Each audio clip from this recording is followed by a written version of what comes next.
In the book of Revelation, St. John talks of the world's future. In Revelation 12:3-4, chapter 12, verses 3 and 4, as well as in verse 17, St. John beholds a huge red dragon in the sky. That's the devil.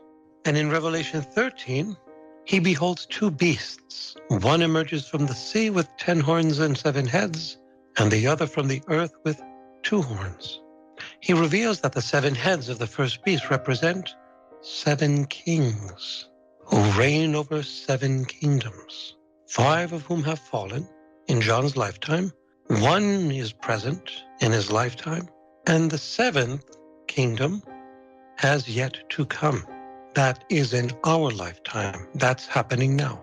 This 7th kingdom is popularly known and quoted by politicians as a new world order, which is also found in Latin on the back of the dollar bill. In sacred scripture, the expression hills, St. John talks about 7 hills, or mountains represent governmental structures or kingdoms. And wherever there is a kingdom, there is a king.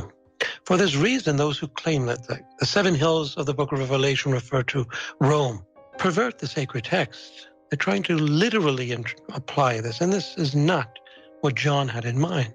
When St. John's book of Revelation was penned, in particular chapters 13, 17, describing the vision of a beast that has 7 heads, kings, that represent 7 hills, kingdoms, 5 of which have fallen, he is referring to kingdoms of the past.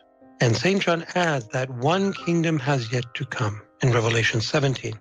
And that is what we're experiencing in these end times.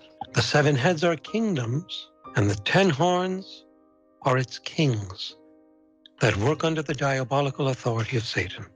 And with respect to the last kingdom of which St. John writes, and that has yet to come, it is argued that this kingdom is currently being formed today through the apostatized Western allied nations that are presently pursuing the creation of what is referred to as a great reset to lead to a new world order, a one world government. And these expressions are used again by public figures in politics.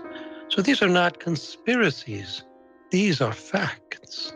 And this so-called new world order is under the rule of a tyrannical world global leadership and their adepts. And this last kingdom of which St. John speaks is to wield power and influence far greater than its predecessors.